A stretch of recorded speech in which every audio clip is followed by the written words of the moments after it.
it is quite a burning issue in terms of people are often nervous to say what they're truly thinking and feeling.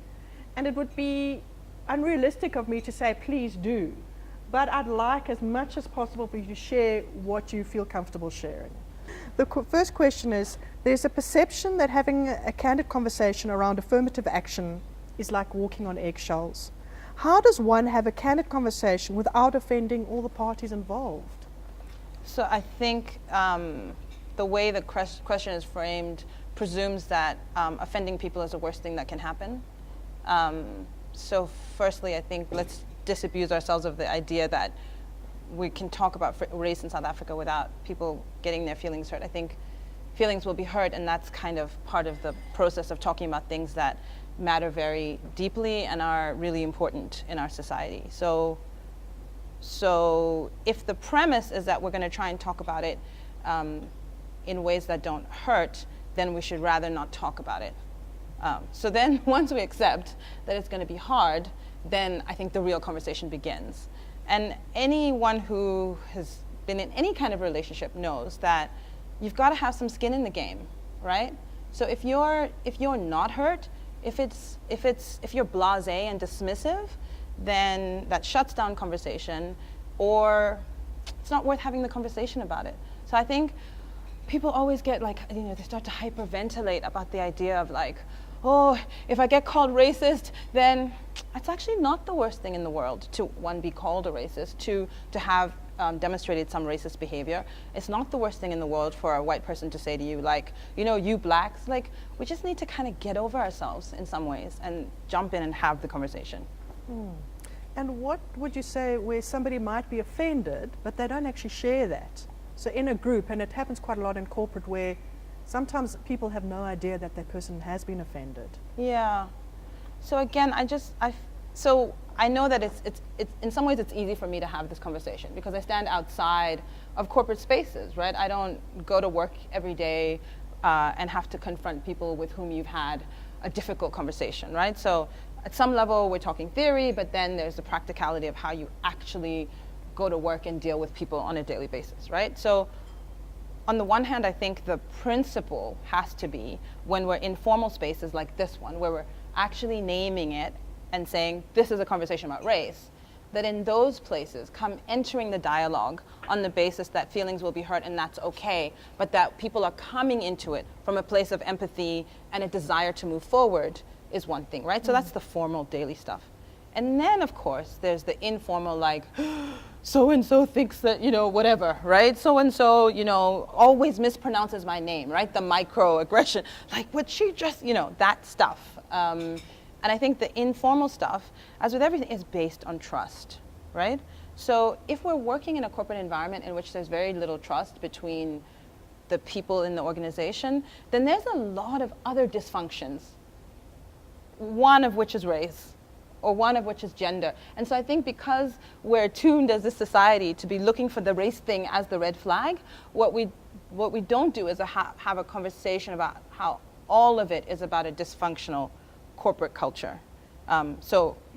I was in a position a very long time ago in another life where I would not have been allowed to have this hairstyle. I was a boss, right? So, and it was a complicated organization, not huge, but we had a team of 100 people, and we worked across 10 countries and managing a significant budget, about $50 million. And so I was in a position of being a very young person, I was really good at my job, but because I was young and because I was a woman and because I was black, being really good at your job is something that you need to manage very carefully, right? And I think women in the room will know what I mean, and anyone who's been younger and coming up will know what I mean, that you're perceived as arrogant if you even say I'm good at my job, right? But you get to the top because you are good at your job, but you have to manage people's feelings about what it means for you to be seen as really good at your job, right? So what I'm saying is I know what it means, but I also recognize that it's easy for me to say it from, standing from the outside. There's no answer. There's no easy answer. But the point is, if you are in a position of decision making in an institution, you need to focus on building trust so that people can have honest conversations and say the things that are very difficult to say, trusting that they're not going to get punished for it, that there's not going to be any blowback, but that you're going to be true to principles and you're not just going to allow people to also insult one another, right? So I think that's the delicate balance that needs to be found. So looking at that, you've got the psychological safety. How would you respond to people who say, look, race just dominates the conversation? Can't we just move on now and focus on building a shared and prosperous future for all? So I love the fact that we've just finished the Olympics, right? And I was just like, it was so funny because the day that Wade won, right? It was a classic demonstration of South Africa. It was like this microcosm of South Africa. So the first responses are like, yay, South Africa! You know, we are one! Yes, amazing! Go South Africa, we got gold. And then like there's this wave of like, colored pride, yes, coloreds, yes, yes, we're in our moment. And then there's this wave of like, what do you mean colored pride? We're all South Africans, like, come on. And then there's this other wave of like, no, but you're not colored, you're black. And so there was this crazy, complicated conversation which just demonstrated the arc of all of the things that make South Africa such an interesting, frustrating, toxic, healthy kind of place, right? So, yeah. So I think that it's this notion that we should just move forward and get along. The winning an Olympic medal is like your classic moment of like national unity and moving forward and getting along, right? And within that one moment, all of these prisms and fractures and perspectives kind of emerge. So even in that like absolute celebration, and I think all of us can say we were happy, it was great, in that moment you see all the tensions play themselves out, right? So no, I don't think we can just move forward and get along. And again, it's that assumption that moving forward means not talking. This is a conversation that will never stop. Look at America 400 years later, right? This thing is not going to go away. So I think the sooner we get comfortable with the notion of discomfort around it, like the more we can relax into having the conversation, I think the better for everybody. Great. Yeah. Thoughts from the floor on that? Comments, thoughts? I love you calling out the fact that moving forward and continuing to talk about something is not mutually exclusive. I think we can do both. Yeah. And you're so right that people associate moving forward with the conversation is over. And that conversation, rightfully, is not over. Yeah. So we have to move along and continue to talk at the same time. Yeah. How do I, as a privileged person, manage career progression, disappointment, if I perceive that my lack of progress is a consequence of affirmative action? So this is like the meat of the issue, right? Like this is where it gets very difficult, because when I hear, so what I want to do is first of all honor and value the anxiety that many white people are carrying in this moment. And I want to take a step back from the affirmative action conversation a little bit to say that when white people express anxiety about affirmative action, what they're really expressing anxiety about is their future in this country. And if we pretend like those two are not connected, I think we're having a bit of a fake conversation. And then we kind of want to fall back on the technicalities, like what are the quotas and what are the numbers, and people are in some ways having a passive aggressive fight about that stuff instead of kind of stepping out and saying, so what is this? So what I hear in that question is this fear about my future. And there were a number of questions, when I looked at them collated, there were a number of questions that people have which are about like, how do I manage my expectations so that I have lower expectations as a white person, that because of affirmative action I'm not going to progress in my career, those kinds of questions. So first to say that I think the anxiety of white people is around where they are going in South Africa. And then I will say that many black people resent that anxiety because within the affirmative action terrain, what people are saying is that the way that history has marched forward means that black people are excluded from spaces. And so the anxiety about someone's personal future, which isn't matched with any data about that shows us that white people will not be employed, that somehow full employment in the white community is somehow precipitously going to drop if we meet affirmative action targets.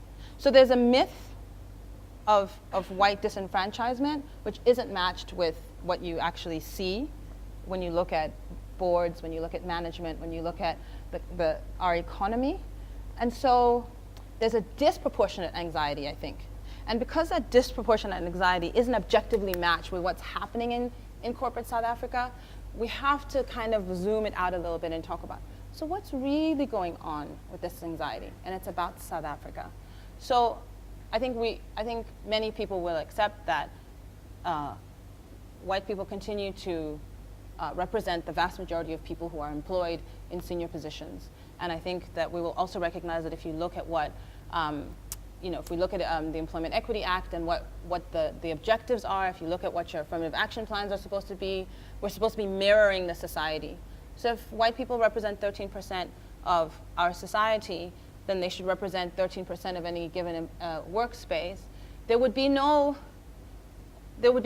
unfairness. There would be no imbalance created if there's a one-on-one reflection between the number of white people in a society and the number of white people in a corporate space. So I feel like there isn't anything inherently unfair about affirmative action, but there's a sense of privilege that is shaken so deeply, and that, so the response feels disproportionate. And so I'm always curious about that, right? And I mean that genuinely. I don't mean that from a space of attack or thing, that there's a psychological, I think, issue that's a collective existential issue that's happening with white South Africans when they respond to affirmative action in that way. So no, I don't think it's factually correct that white people's employment prospects will be diminished by affirmative action. What I do think is factual is that in the current situation of black people being systematically excluded from workplaces, continuing so 20 years after the end of apartheid, because of lots of inherited things, right? All the things we understand about the schools people go to and the social networks that continue to persist, and the perception that if you get into a workplace because you're black, it's not based on merit, but it's based on affirmative action, right? So it becomes a cycle. So because of that, black people are systematically excluded. And so I do think that people are getting more and more tired of that. I think middle-class black people are getting more and more tired of that, but we're less important than the broader society, right? And so I think the patience with that kind of thing is wearing thin. I'm very patient with it. This is my job. I've decided that I write about it. I think about it on a regular basis. But I think it's going to be rare to have, increasingly rare, to have conversations with black people who are patient around these issues. And that, to me, becomes the worrisome place. When we reach that place, I think then we've really got to get worried. So long answer, but it's a very complicated and I think really important subject, the psychology of victimhood that I think we often see coming out amongst white people in corporate spaces who have jobs, almost full employment amongst the white community, and yet we're sitting with like 40% unemployment amongst black people. And then the people complaining about their future prospects are people who are already employed and look likely to continue to be employed, just given the skill set, et cetera, et cetera. It's a very unbalanced conversation and deeply disturbing sometimes. Thank you.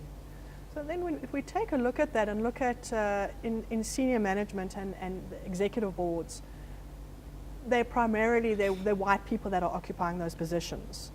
What happens to young black management that are saying, well, when is it our turn? So those people are in those positions. It's highly unlikely that they're going to move.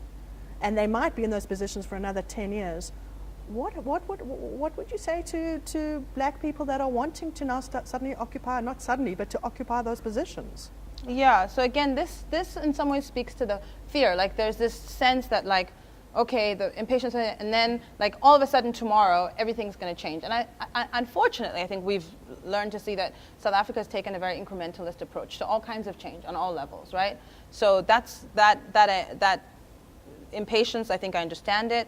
I also know that we have a very narrow, as South Africans, view of how our economy works and how change happens. And so unfortunately, we don't have enough entrepreneurs, right? We don't have enough people starting up their own stuff. I mean, one of the most interesting things to me about entrepreneurship in South Africa is if you think about what happened in 1994, a lot of Afrikaans people, Afrikaans-speaking white people, were like, I'm looking at the writing on the wall here. And I think what I got to do is start a business, right? If you look at the expansion into the rest of the continent and the number of lodges and like super interesting businesses that Afrikaners are running across this continent, they made, I don't know, obviously this is a generalization, but a decision was made that like, you know, I'm going to start something up. And I feel like you're beginning to see that amongst some a small group of black entrepreneurs who are starting to do that, but not often building real businesses, right? So I think we're still putting a lot of value on because of our connections and the BE. And so my problem with the BE stuff is about the lack of imagination. Because I think that South Africans are so imaginative, and I think that black South Africans would be able to offer so much to the world if we thought differently about that stuff. So I don't have a racial objection to fairness objection to BE. I have an objection just about lack of ambition and like mediocrity in terms of like what are we thinking about. So I feel like one of the ways to think differently about this whole idea of like everyone waiting, as if that's the best thing that can happen to you, to become like a corporate director of like some boring like you know JSE listed company, like, you know, again, like, sorry guys, but this is not the world, right?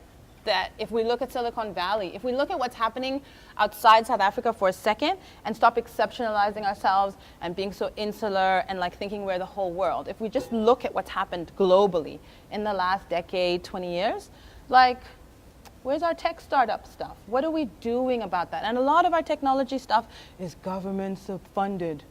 You know, so government looks slowly and says, look at Silicon Valley.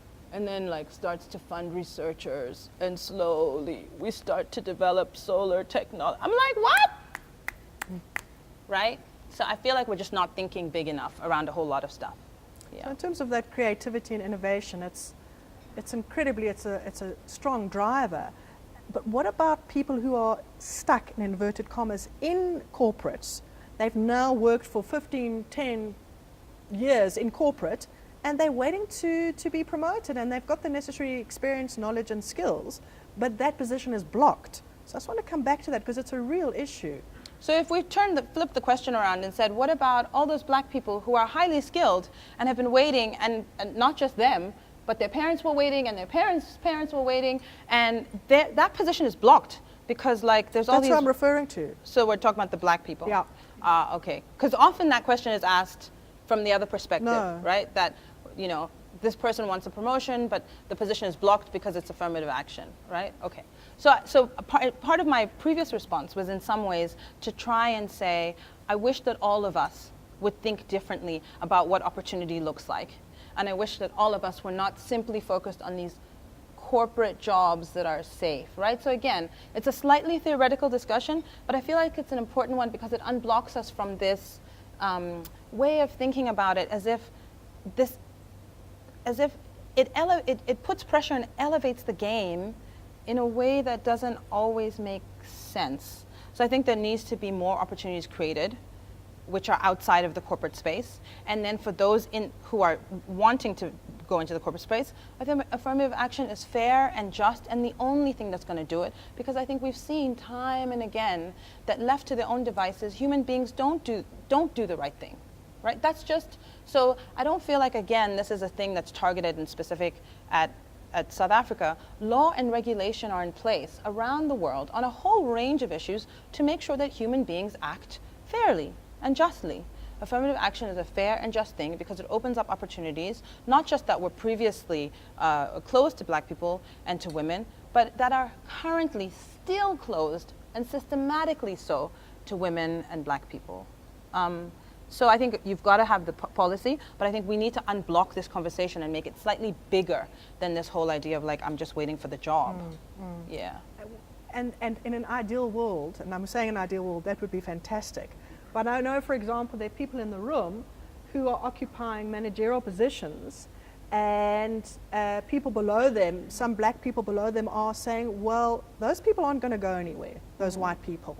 When is it my chance to move into their position? And they might be hanging in there for another 10 or 15 years.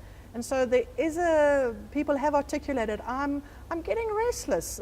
You know, I want to be in that position as a black man or woman. I've got the skills and it's being blocked. Yeah, I think it's a legitimate concern.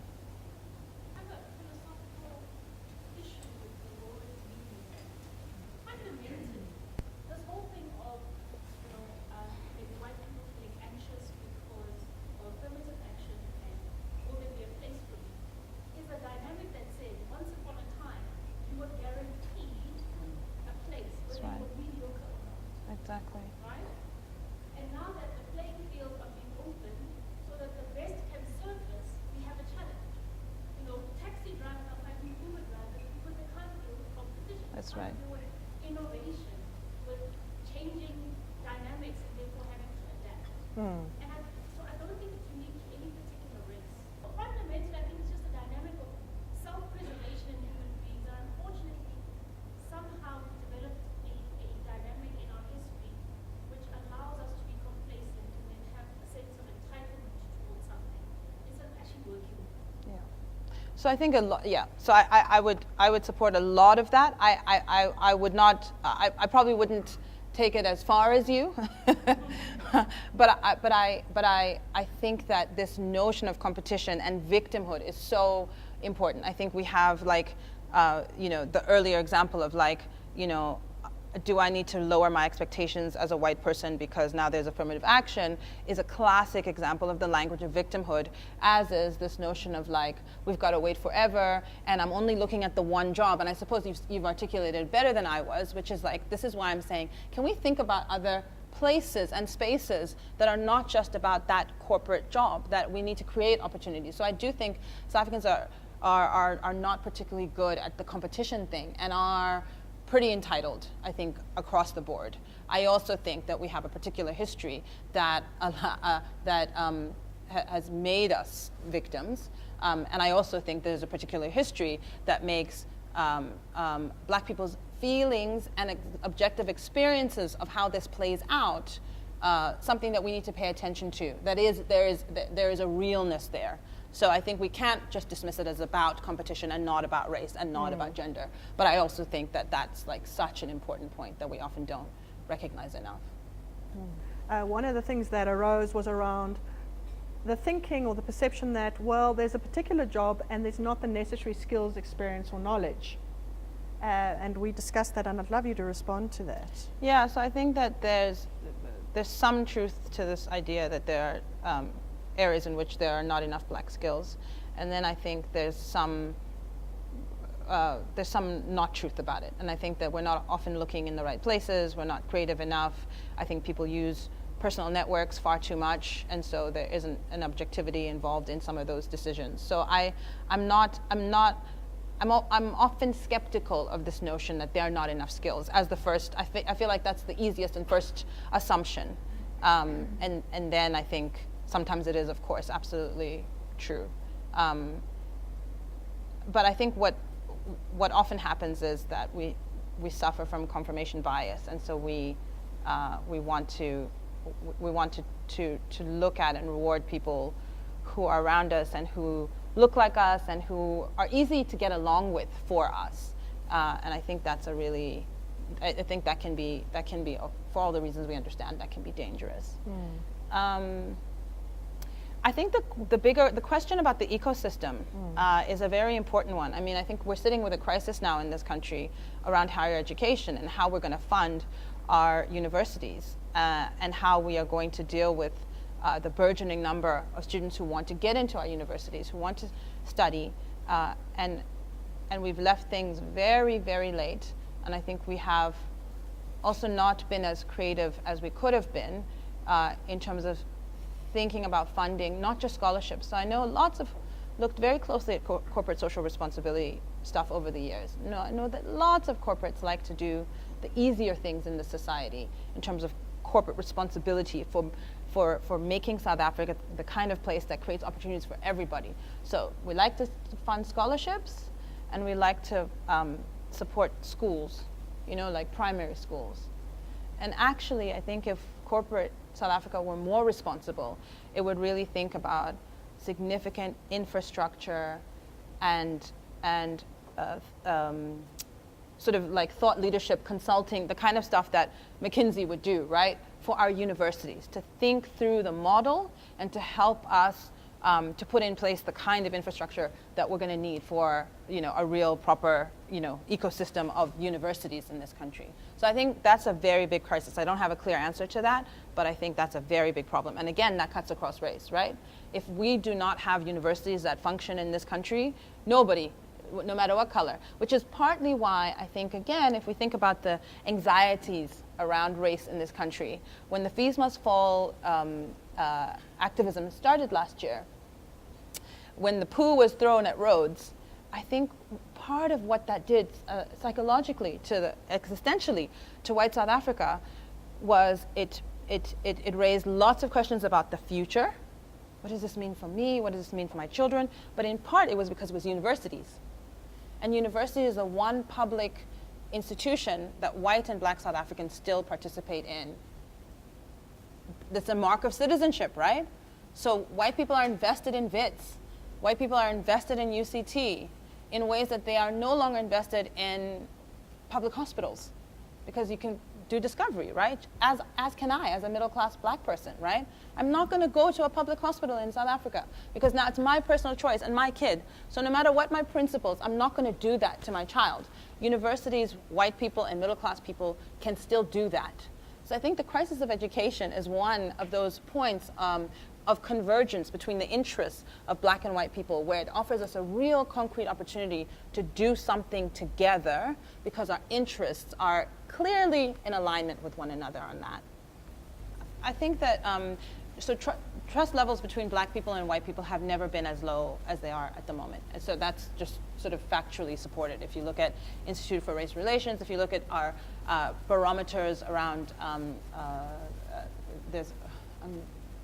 I'm losing the name of the barometer, but there's a barometer that's done every year, and if you look at it, it's literally, trust levels were this high under Nelson Mandela, and then we've just seen a pretty precipitous decline in trust between black and white. There was a study that was done in Gauteng 2 years ago that said that in certain townships in this province, almost 100% of black people agreed with the statement, you can never trust a white person. I will never be able to trust a white person.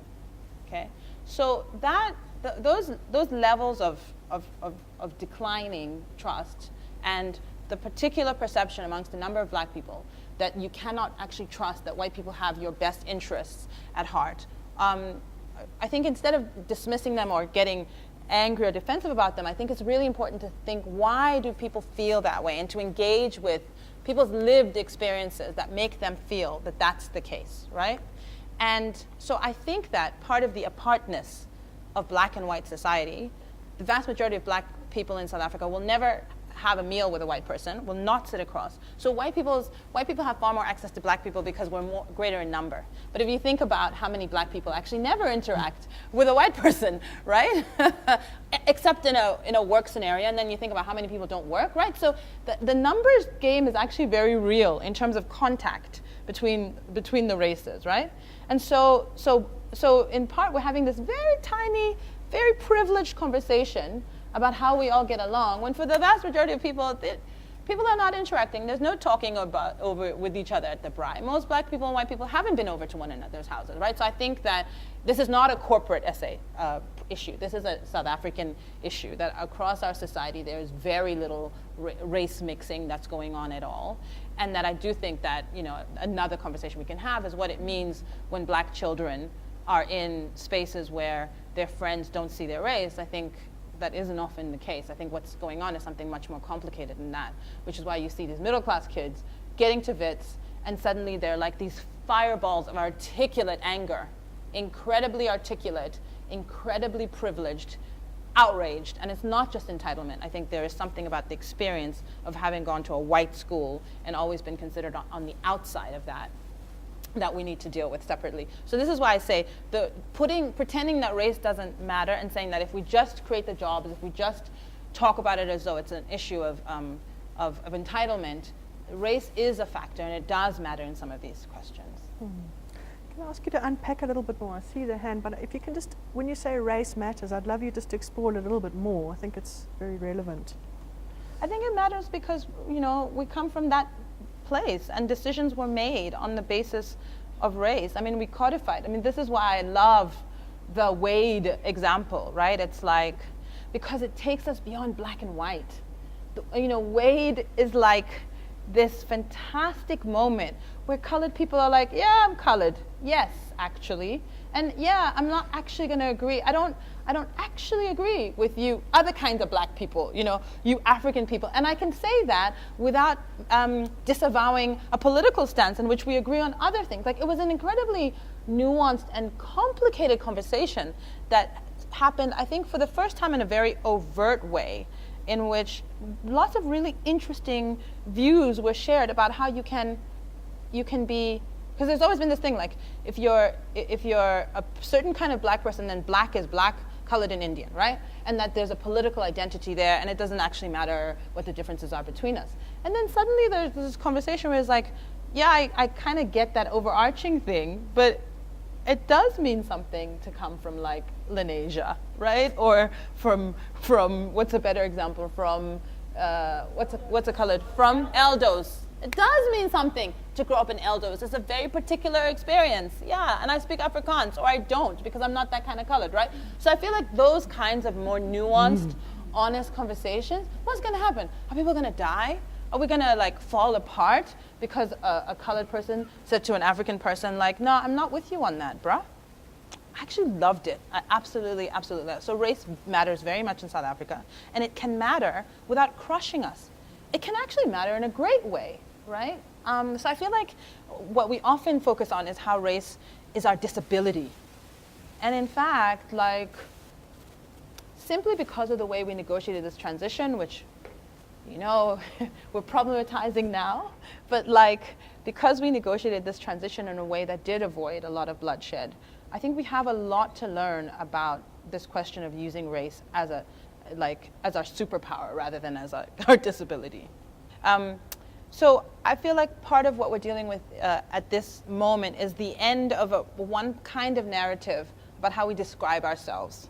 So I think we are reaching the limits of what the notion of the Rainbow Nation could give us.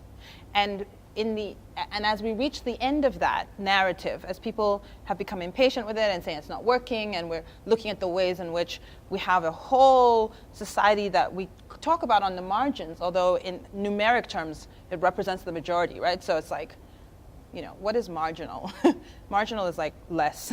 And in fact, the majority of our people are on the margins, right? So it makes you have to rethink about yourself when you talk about other people as marginal when they're more than you. But so we have this whole group of people who are continue to be disenfranchised, and a whole way in which the system is not working for lots of people, right? And so we've done 20 years with this narrative that said, we're forgiving, we are a constitutional, we have this wonderful constitution that will confer rights on people, and we have this wonderful political system which allows you to change your mind if you don't like who's ruling you, right? And on those three measures, we have at the very same moment, lots of things that are clearly not working, right? People saying, this is a great constitution, it gives me fantastic rights. We win massive court cases, and yet we still are not able to move into that place. Right? We cannot, so the court case says all people have a right to housing, the Constitutional Court says yes, and then 17 years after Hootloom, those people are still not able to access that place that the Constitutional Court said that it could, right? So that is not working as well as we had hoped it would. Political system, you can change your mind. Well, that doesn't seem to be working that well. I mean, starting to, but, right? So in a lot of ways, the limits of this Rainbow Nation idea are beginning to show themselves. At the very same moment that we have very little political leadership, whether in the ruling party or anywhere else. It's most acute because the ruling party is supposed to, you know, rule. And also we had this wonderful kind of reserve of leaders, right? Nelson Mandela, Bishop Tutu, everywhere you looked, there were like these amazing human beings who had the capacity to hold the complexity of the moment we were navigating. And so at the precise moment where things are beginning to show that, you know, they're not working, which is fine, right? That's the nature of life, right? We also have a dearth of political leadership and vision for people to say, okay, so let's engage with how these things aren't working without being afraid of the fact that they're not working. This is what happens, right? And so that's why we want to sit down and write a plan. So that's why we have the NDP, which is like this long, incredibly dense document if everyone just ticked the thing and built all the things and did all, it would be wonderful. But that thing is not going to work because we don't have the trust, nor the belief, nor the leadership to make that thing work. So what we do need is to remember that it was the UDF and the range of human beings and human bodies that liberated this country. It was not this narrative that the ANC rescued us, right? So I think it's really important to stop this South African thing that we were saved by certain people. Many, many millions of South Africans did a lot of things over very many years to bring about the liberation of this country. We liberated ourselves. And so I feel like that's the approach, right? It has to be organic. It has to come from many places, people exercising leadership in their own thing and just taking charge and saying, we're not going to just thing. And I think we've begun to see that as a pushback. So part of this depression problem in South Africa is that we're so focused on like all the things that are going wrong. And even as we're doing wonderful things to deal with those issues, we're not talking about the wonderful things we're doing to deal with those issues. We're actually talking about the limits. So I think we need to stop to be able to think differently about how we're addressing limits. The boundaries shouldn't be where the conversation ends. I think it's what we're doing about those boundaries that we need to be talking about a little bit more specifically. Response to that? Thoughts? Yeah, with the last point, you were saying that how do we look at things differently? And I often find that in life, it's intelligent not to repeat mistakes people that other people have made. No? So just with that context, what has America done, not done, that we could look at in the context of South Africa with our leadership crisis, with our very educated, passionate university students, and so on and so forth? You know, what would you think would be important to consider then going forward? So America gets all the attention because it's the biggest and occupies so much cultural space and so much of our imaginative space. So I went to school there. I'm very familiar with America. I've lived and worked in America. So it's often, I'm left-handed. So it's often my side wants to go there. So I'll respond to your question, but I'll resist it at the same time. So I think one of the huge differences between America and South Africa is that Black people are the majority in South Africa and Black people are the minority in America, and a significant minority. So 12% of the population in America is African American, and obviously it's actually they're white people. So African Americans are in some way, right? I mean, obviously not, but like the percentage of the population of whites in South Africa mirrors that of African Americans. So the reason I raise that difference, and the reason I think it's important, is there are many ways in which race plays itself out in America that it somewhat does to South Africa, but in different ways. One of the first things that I noticed when I went to the US was how, and I noticed it when I moved to South Africa as well, was how much the sense of beauty and pride of Black people in America is destroyed by being a minority. Whereas until I went to the States, I had not grown up in South Africa. I had grown up in Kenya and in Zambia in exile. And in African countries with much smaller populations of white people.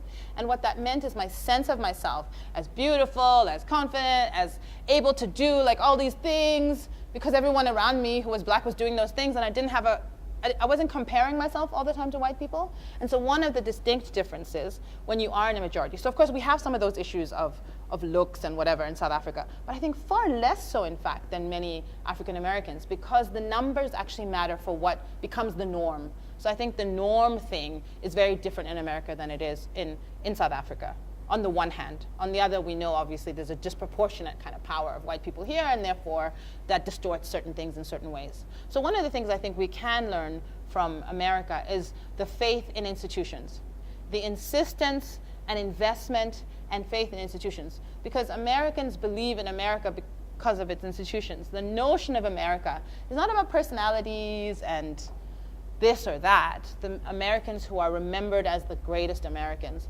always reference America in their speeches, right? They talk about themselves through their institutions. And I feel like that's something that we've begun to do with the public protector. Lots of people refer to the public protector as the public protector, not as her name, right? And I've always been really interested in that, because I think that's a very important, and I hope it's not something that we do by mistake, right? It's a very important thing that we talk about her as the public protector, because that is an investment in naming what the role is and what the institution is. And I hope we continue to do that as the next, whoever the next public protector becomes is. So I think the thing that Americans are good at is investing in institutions. And in doing that, I think African Americans have been particularly strategic about how they target certain institutions and make visible this notion that sitting in an institution as a black person or as a minority. I had the wonderful opportunity to hear Sonia Sotomayor, who's one of the justices on the Supreme Court, speak. And for her, being the first Latino Supreme Court justice, the power of occupying that position and being Latina was a very powerful thing. And so I feel like they get a lot of some of that stuff right. They get a lot wrong. Because we're like, oh my God, these guys are so far behind. I think there isn't, and of course when you kind of a week into it, it was clear that the issues are still so similar and they're still so and it's such a very difficult thing to overcome that affects all of us negatively, and we need to figure it out. And I just don't know. It makes me feel hopeless that there's just no simple answer. And I hear you that we're all going to be our Lord, but not our world. I just feel like the language of overcoming is really is part of the problem. So I think we don't overcome this race question. I think we own it. I think we lean into it, and I think we speak to the heart of it.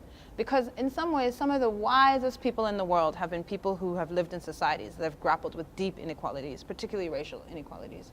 And so when you listen to like a Martin Luther King speak, or when you think about, even Madiba, the wisdom comes from having grappled with the most complicated questions.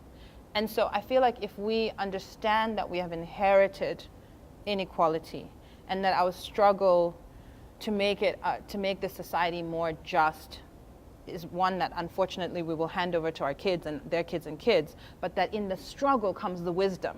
I feel like it becomes a different thing, I know it sounds theoretical and abstract, but I don't feel as disheartened most of the time as a lot of people who don't think about race every day, right? So I think about race, I write about it every single day. And during penny sparrow moments, I feel deeply disheartened. But most of the time, I don't feel disheartened. And in fact, in the backlash to penny sparrow moments, I feel very heartened, because I hear white people taking responsibility, people posting Facebook things saying, penny sparrow, I am not penny sparrow, right? And so you need a penny sparrow to declare yourself, it shows us how far we've come along, that a real estate agent saying something about black people can cause a national outcry? Tell me 20 years ago if that would have caused a national outcry. That was just every day, right? So I feel like in these moments of exhaustion and like outrage, the outrage is not a bad thing. I think the outrage is an indicator of progress, that our level of tolerance is so low that we are not prepared to deal with it is a level of progress rather than taking us backwards. Trust levels being low is a problem. So I think that we need to balance what's happening in this society. And that's why I wish we had some bigger picture thinkers and some visionary leaders, but I also think that has to come from us. We need to do that ourselves rather than waiting for it to kind of happen. Yeah. Yeah, great. 2 tough questions when I'm already tired. So the first one I think is really interesting because of course race is a social construct, and what better illustration of that than the case of Sandra Lang, right? So she's like white parents and then this black child comes out and it causes this crisis, like literally like what are we gonna do? Where are we gonna live, right? We're classified white, we live in a white community, the child must now go to a white school, but the child is black. Like it's wonderful because it illustrates, I mean, it wasn't wonderful for her, but I mean, it illustrates the falsity of the whole construct of race. It was great. Vansel Slabbert used to be one of my board members, and he tells this, fantastic story about being in Stellenbosch at the commencement speech or something, and they had invited him, and there he goes, and he speaks, and he asks, how many people in the room could trace their roots back to like the earliest, settlers, to Van Riebeeck days and whatever, and all these people proudly, raise their hand, and then he says, so do you know how many people were on that boat, and what the numbers were in terms of men and women? And this sinking feeling starts to hit. He's like, there were 32 men and 2 women. And they stayed for 10 years, 15 years without any more women coming. And everyone's like, right? So it's all a myth, right? It's all a big, myth. And so I think it's always really wonderful when someone gives us an opportunity to just remember that what we're talking about is all a construct and has no biological relevance or significance. In terms of your second question, which was around scarcity of resources. So of course it's always, I think you've seen by now that I will never answer an either or question with, I will always be like, yeah, both. Because I think that's clearly what's going on, right? So there's a combination of scarcity of resources and an ideology of race, which come together, right? So a historical ideology of race, which has put us where we are, which said, in fact, as a response to a perceived notion of scarcity of resources, we will all be white, you will all be black, you will live there, right? So apartheid was all about allocation of resources according to this fake racial construct. And I think the response now, the tension, the anxiety, the fight around equality is, of course, a fight about access to resources and a share. So it can either be a fight about access to resources that is competitive in the worst ways, or it can be a fight about how we share resources in an equitable and just manner. And I think it must be the latter, but obviously those are the tensions that we sit with. Yes. Question politics. How politics influence my thinking? So I feel like this again speaks to that whole notion of confirmation bias, right? So apartheid was a mess up. Everything about it, there was nothing about apartheid that was not a mess up. And so what happens, however, in the narrative of how we frame politics is apartheid was an overall mess up. We moved to this new democratic system in which there's all this freedom for people to talk, for people to criticize. Not only was apartheid unjust, it was also totalitarian. And so white people's ability to critique was significantly diminished, right? It was a very unopen society. It was a society in which you didn't talk about what was being messed up. You simply saw on SABC what was going on, what you were told.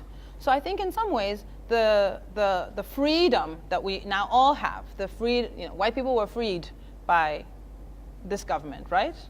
By this dispensation. White people were freed as much as black people were, right?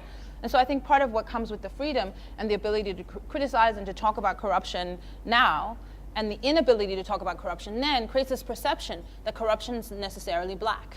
So I think part of what we need to understand is how the narrative plays itself out, and what we were allowed to talk about before versus what we're allowed to talk about today. And I mean, we could go on and have a much larger conversation about corporate fraud, about corporate corruption, about the whole, all of that stuff, which gets significantly underreported. But I think your point, which is about perception, about race and competency and politics and all of that stuff, I think is a very important one. I think we don't talk enough about not just what's being said, but what's not being said. I think one of the challenges is that all of these topics we could dive into for a day. So we really are skimming the surface here, and we're aware of that. Yeah. Just to go back to the affirmative action, if I'm the intended beneficiary of affirmative action, how do I relate to that status, and how do I relate to peers that are not? It's one of the questions. I think many people when I became the executive director of the foundation, I think many people might have argued that I was an affirmative action candidate, right? I'm black, I'm a woman, so necessarily I'm affirmative action. I also have a university degree from a U.S. college. I also, so I have, I'm like the perfect black, right? I'm like the star black in that sense. Like, you're the easiest possible investment. Oh my God, let's grab her, right? And I think understanding and knowing that privilege is layered, that I come with a certain class privilege, of course, that exile afforded me lots of opportunities, even as it cut off others. I think understanding that there's no dissonance between affirmative action and merit. So for me, the biggest problem that we have is this idea that if you come in on affirmative action, somehow you are less than. As if, in fact, the bar is lowered if you're an affirmative action candidate, and for everyone else, the bar is very high. So what this prevents is an honest conversation about the fact that white mediocrity is real, and that black excellence is also real, just as white excellence is real, and black mediocrity is real, right? So your capacity to get things done is linked in some way to your affirmative action role. And that's because the majority space that you're going into is a white space. And it's a white space that saw itself as a space of excellence because black people were defined as not having skills. So you come in as a black person and you are by definition assumed to be less than. That is the nature of the game. So unfortunately, what it means for us black people is that old adage about you've got to be twice as good to get, half as much respect. And that thing is very, very real. This morning when I arrived, I was chastising myself because I got out of my Uber and I started to walk towards the other side because I haven't been here for quite a long time. So I start walking to the other side and the security guard comes up to me and immediately defensive because he's gonna come to me and start telling me what are you here for? All kinds of questions, because that is my daily experience as a black woman, no matter how nice, how much lipstick, nails, okay, that doesn't actually, on some levels, the assumption is that I'm not in a place I'm supposed to be. So I actually don't know what I'm doing, and maybe I shouldn't be here. And of course he was just being sweet. He was like, no, you don't go that side, you come this side. So I was wrong, right? But my defense mechanism was up, and it wasn't based on me being crazy. It was based on me having a constant experience of that questioning, of you being in the space, constantly being questioned. So now you must come to the office and you have to do your job and do your job really well. And then on top of that, you have to deal with the psychology of representing the race, like nobody elected me, the spokesperson for black people, but you have that historic responsibility. You feel that responsibility. You're the only one, so they're going to start saying things about all black people if you behave in a particular way, right? And then you also must deal with the psychology of navigating how to behave, right? And that's less an issue, I think, for more and more black people who are middle class who are coming into these spaces. It's very much an issue for a black child whose excellence in chemistry or whatever has made them an engineer, and now they come into this very corporate white space that has nothing to do with the culture that they grew up in. So the layers of difficulty of what people are navigating as black people in these spaces are very, very complicated. Very, very complicated. It's not an easy one at all. Thank you.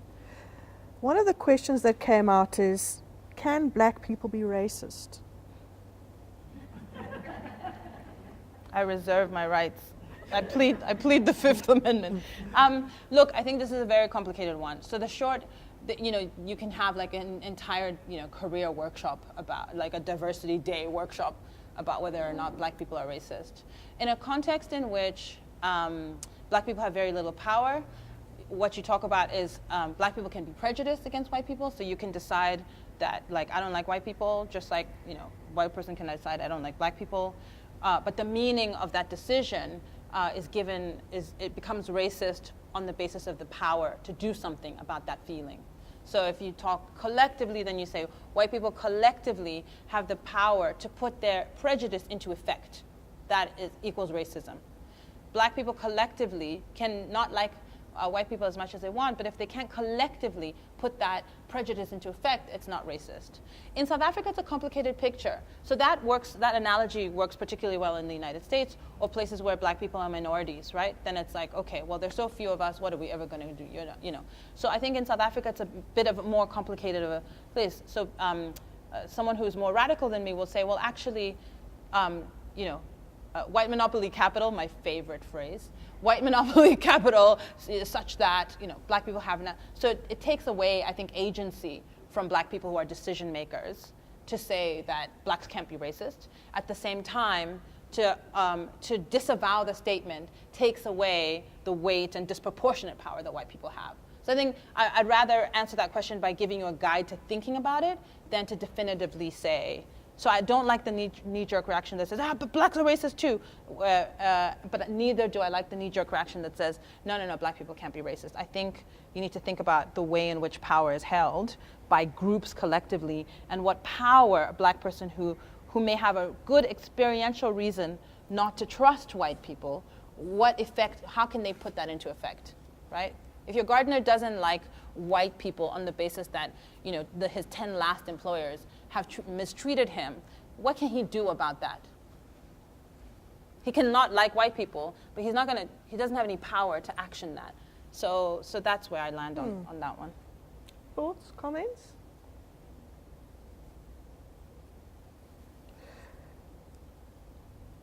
What is your understanding of the word entitlement? Another question that came up.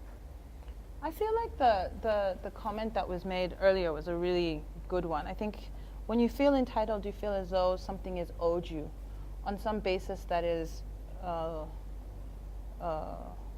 bigger than what your humanity requires. So I think that entitlement and privilege are often used words in South Africa. I think entitlement is an attitude. I think privilege is a set of structural benefits that have accrued to you. So there is a difference between the two words.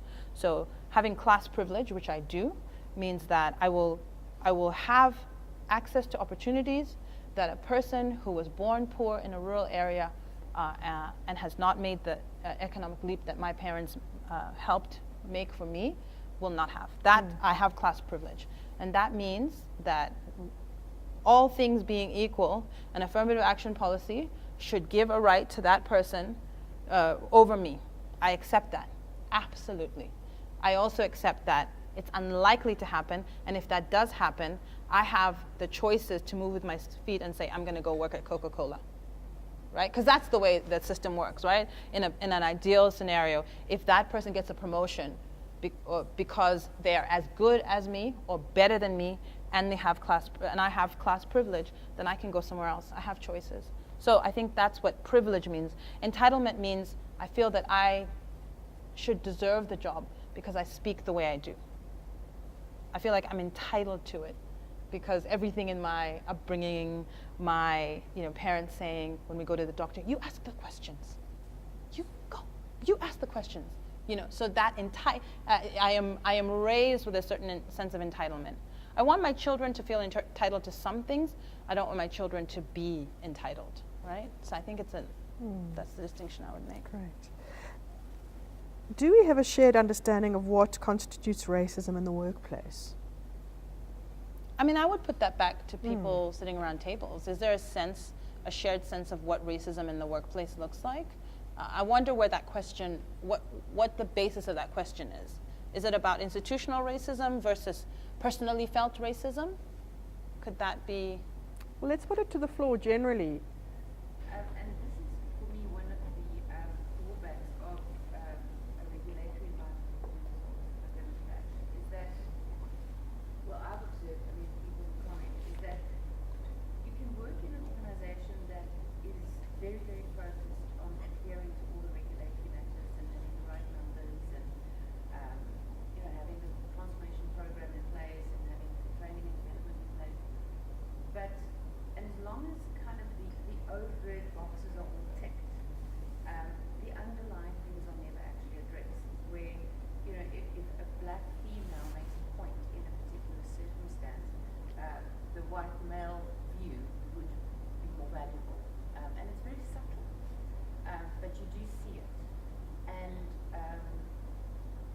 those conversations around racism and the way people are valued in an organization and the way people are treated, even though it's very, very subtle, we can't discuss that when, you know, the wonderful transformation plans are all in place.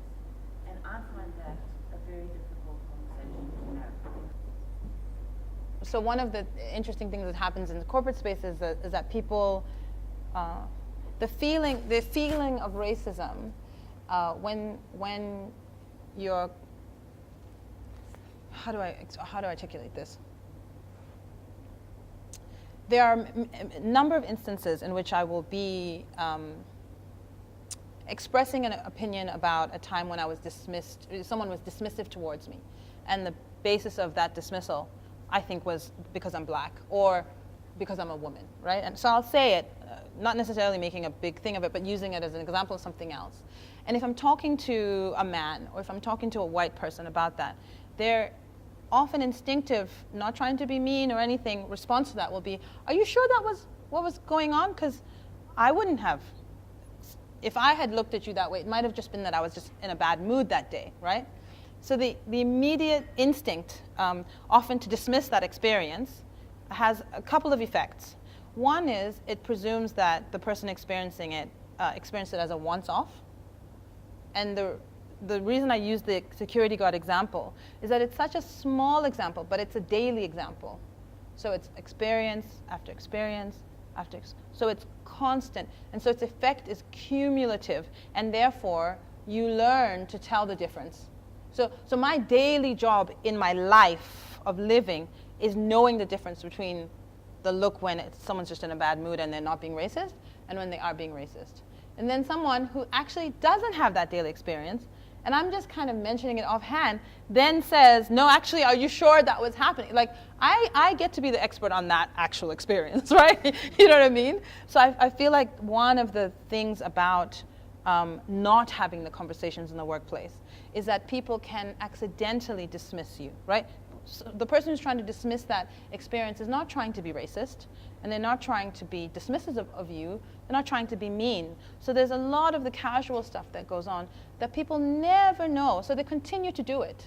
And if you don't open out that conversation and have it, then they will continue to behave that way, not out of ill will, but just because, yeah. So that's the trouble. So I finished with all the questions. You'll be relieved to know. Thank you. But, there is a but, not an and. Questions that maybe you think it's worth us exploring. 1 or 2 questions would be great to ask Sisonke. There was the guy who runs the Center of Justice and Reconciliation. His word is that we're all recovering racists. Right? So if you start embracing the idea that actually I am raised and steeped in racism in South Africa, right? We all are. Most of us who were born and raised here, and I guess to some extent yourself as well, right? That we just all are. And if that's the case, and we're all recovering, I can't recover if I don't allow myself to engage in conversations to try and understand what the problem is. So I think that there are I think the 2 things that Sisonke also raised, which I think are critical to that, is the one is that psychological safety or that trust. I think that becomes key. And the second thing is around, it's not the worst thing in the world to experience that, as you're saying, to echo that. It's like, okay, you're not going to die if you're called a racist. Let's work on this together. So I think those 2 key, how do we build enough trust and that we want a shared understanding, that it's not this kind of jousting, but rather let's get a shared understanding. And that requires a lot of psychological safety, which, as Sisonke says, doesn't only pertain to race. It's in the corporate environment. There is a huge deficit of psychological safety. It's not just going to touch on this topic. So for me, it's how do we build that sense of trust? And the other thing that you were talking about a lot was that shared vision, which is lacking. If we all know that vision of that clarity of this is the place we want to go to, that comes through conversations. And Sisonke was saying it's also got to come from the ground up as well. We can't, in a sense, wait for leaders to paint that. We would love that, but how do we in our workplace say this is what we want our workplace to look like? This is how we know we're reaching that place. And it's ongoing. It's a series of conversations. Is there anything you think would be relevant just to close on any? Yeah. So I'll end with a story to kind of emphasize this idea that leadership matters. when I was, I had just become a mother. The baby was 4 months old. So at 6 days old, I applied for this new job as executive director, which, if in hindsight, I would not have done if I had known what it means to have a first child. But anyways, it's first child. I go back to work at the end of the 4-month maternity leave, and I'm the boss. So we had 4 board meetings a year because our board meetings were very intense, and the third board meeting of the year was always in another country outside of South Africa, so that we could go and experience and talk to our partners and all of that kind of stuff. So it's September, and I have a new, very small baby, and the board meeting is going to be in Zambia. And so I look in the manual to see what's supposed to happen, because the CEO has to be at the board meeting. So what's supposed to happen? So I look in the manual, and there's like this one little line that said, employees are permitted to travel with their infants. And it was like random. It wasn't linked to anything else. It was totally like, essentially, I didn't know what to do. So I'm a breastfeeding mother who actually has to go to this 4-day board meeting. And what do we do? So being a woman automatically created a crisis that had never been experienced before, because no woman who had a child had ever sat in the position of leadership and forced the situation to be resolved. So of course, I get on the phone with my board chair, and he's like, I don't know what to do. And so we call the deputy chair, who was a woman, and she says, no, man, let's just write a new policy. So what do you need? So I said, well, I need to be able to travel with the baby, and then they're like, oh, and there was something that said, oh, and the care, and then we'll help you with care on the other. I mean, it was just crazy, right? So what am I going to do if I go there without a carer?